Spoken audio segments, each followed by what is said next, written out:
네, 3월 13일 새벽 기도회를 시작하겠습니다. 우리 다 함께 찬송가 288장 예수를 나의 구주 삼고 찬양하시겠습니다.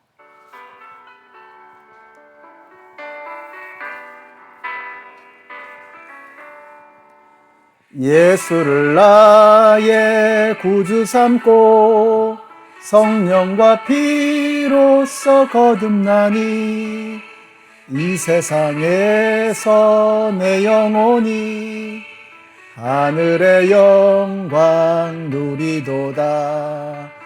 이것이 나의 간증이요 이것이 나의 찬송일세. 나 사는 동안 끊임없이 구주를 찬송하리로다.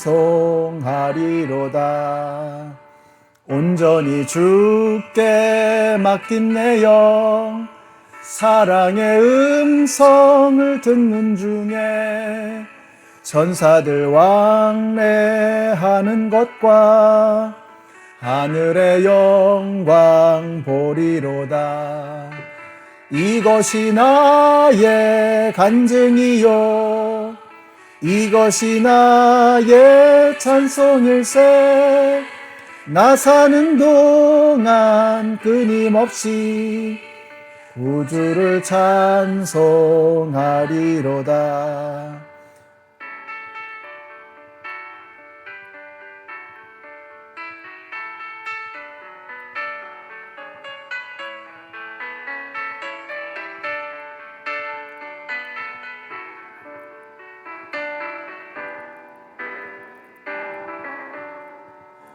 주 안의 기쁨 누림으로 마음의 풍랑이 잔잔하니 세상과 나는 간 곳 없고 구속한 주만 보이도다.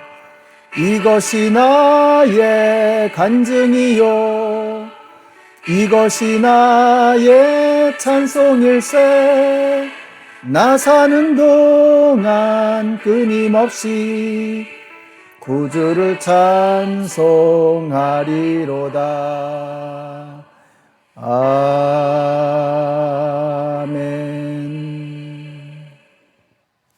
네, 오늘 우리에게 주시는 하나님의 말씀은 마가복음 8장 34절의 말씀입니다.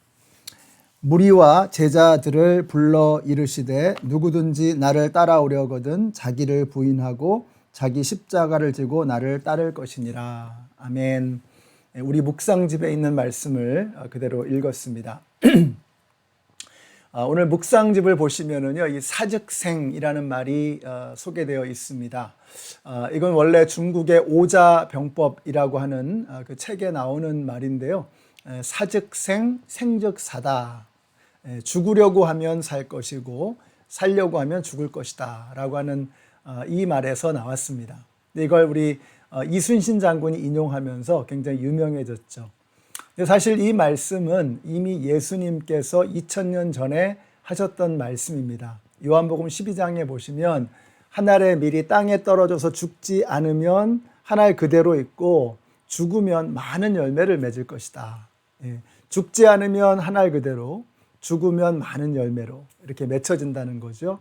또 누가복음 17장에는 아예 이렇게 말씀합니다. 무릇 자기 목숨을 보존하고자 하는 자는 잃을 것이요 잃는 자는 살리리라 이렇게 말씀하고 있어요.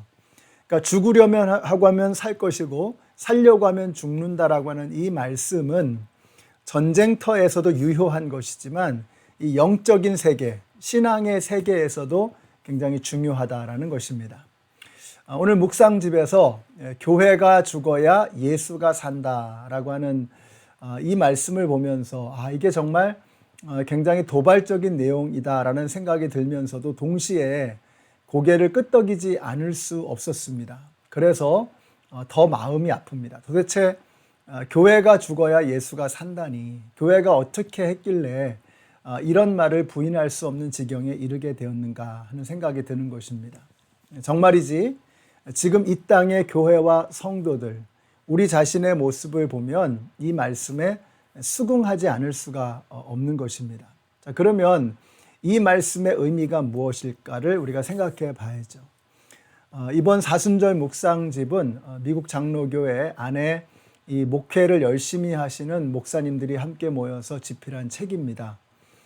목사님들이 각자 사순절을 묵상하면서 자신에게 주시는 말씀을 가지고 글을 쓰셨는데, 제가 세보지는 않았지만 아마도 가장 많이 인용되고 있는 말씀이 바로 오늘 본문의 이 말씀이 아닐까 싶습니다. 누구든지 나를 따라오려거든 자기를 부인하고 자기 십자가를 지고 나를 따를 것이니라. 아마도 이 말씀이 가장 많이 인용되고 있는 이유는 우리가 자기를 부인하고 자기 십자가를 지고 신앙생활을 하는 것이 이게 잘 안 되기 때문에 그런 것 같습니다. 우리는 왜 자기를 부인하는 것이 그렇게 힘들까? 아마도 자기를 부인하는 것이 불안한 것이 아닐까 싶습니다. 저 멀리 계시는 하나님보다는 당장 내 손에 쥐어 있는 돈이 더 강력하고, 막연한 하나님의 계시나 지혜보다는 명확하고 시원스러운 세상의 지혜가 훨씬 더 와닿는 것입니다.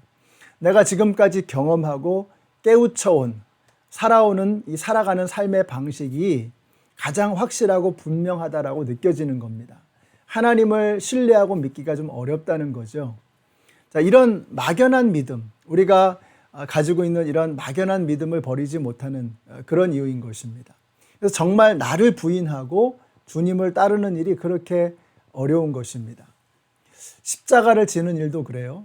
지금 우리의 인생이 그렇지 않아도 힘들고 피곤한데 그 위에 십자가까지 지라고 하니까 이게 너무 그 자체가 부담이 되는 거예요. 교회 오는 것은 마음에 좀 평안도 얻고 문제도 해결하고 골치 아픈 일도 사라지고 신비로운 그런 일들이 일어나는 것을 기대하는데 왜 자꾸 피곤하게 뭘 지라고 하나, 뭘 지고 가라고 하나, 부담스러운 거죠.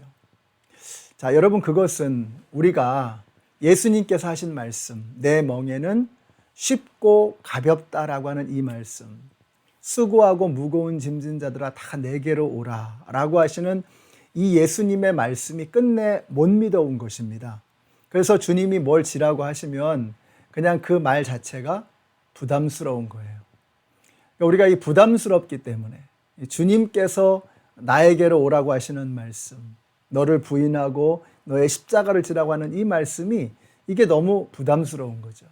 한마디로 우리가 자기를 부인하고 자기 십자가를 지지 못하는 이유는 아직 우리가 예수님을 충분히 신뢰하지 못하기 때문인 것 같습니다. 죽어서 가는 천국에 관해서는 뭐 믿져야 본전이니까 믿어드리겠지만, 지금 당장 내 삶에서 펼쳐지는 이 복잡하고 골치 아픈 일에 대해서 과연 주님이 정말 그렇게 잘 해내실 수 있을까 하는 이런 불신, 우리 주님에 대한 우리의 신뢰가 그렇게 두텁지 못하기 때문인 것입니다. 자, 이런 불신앙과 불순종으로 가득한 우리의 잘못된 신앙생활이 죽지 않으면 그러면 예수가 살 수 없다는 거예요. 저는 오늘 이 말씀의 의미를 그렇게 해석합니다.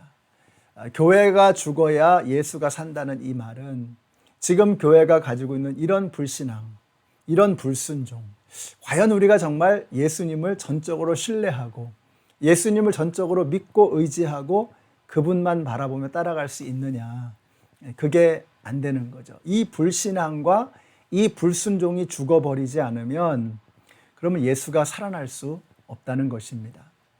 오늘 우리가 뭐 대단한 것, 엄청난 것 못해도 괜찮습니다. 우리가 오늘 어떻게 살아야 할 것이냐, 조금 더 예수님을 신뢰하고 조금 더 예수님을 의지할 수 있는 한 가지씩만 해보십시다. 내가 오늘 하루를 살면서 어떻게 하면 내가 예수님을 더 신뢰하는 것인가, 어떻게 하면 예수님을 더 의지하는 것인가, 많은 거 말고 딱 한 가지씩만 해보는 거예요. 그래서 우리가 이렇게 하루하루를 살아가게 되면 우리의 믿음도 언젠가는 정말 나를 부인하고 내 십자가를 지고 예수님을 따라갈 수 있을 만큼 신뢰가 쌓여져 가는 것입니다. 여러분, 그렇잖아요. 어린아이들이 처음부터 엄마를 신뢰하는 게 아닙니다. 어린아이들은 엄마를 신뢰하는 일들을, 조그만 것들을 계속해서 반복함으로 나중에는 엄마를 전적으로 온전히 신뢰할 수 있게 되는 거예요. 우리의 믿음이 지금 베이비 같은 믿음인 것입니다. 그래서 우리가 대단한 거 말고 작은 것부터 예수님을 신뢰하고 예수님을 의지하는 이런 훈련을 오늘 해나가는 거예요. 그렇게 하다 보면 우리도 주님을 향한 전적인 신뢰를 가질 수 있게 될 것이고, 바로 그와 같은 믿음이 살아나게 될 때 우리 예수 그리스도께서 우리를 통해서 이 땅 가운데 드러나게 될 줄로 믿습니다. 기도하겠습니다. 하나님 감사합니다. 교회가 죽어야 예수가 산다는 이 말씀, 정말 부인할 수 없는 뼈아픈 말씀입니다. 우리의 주님을 향한 신뢰와 우리 주님을 향한 순종이 너무나도 부족합니다. 오늘 자그마한 실천을 통해서 예수님을 조금 더 신뢰하고 예수님에게 조금 더 순종할 수 있는 사람이 되어져서 점점 더 주님을 믿고 따라갈 수 있는 주님의 제자들이 되게 하여 주시옵소서. 예수님의 이름으로 기도드렸습니다. 아멘. 네, 오늘 저와 여러분의 삶 속에서 한 가지씩 예수님을 더 신뢰하고 의지할 수 있는 행동, 실천을 해나가시는 오늘 하루가 되시기를 축복합니다.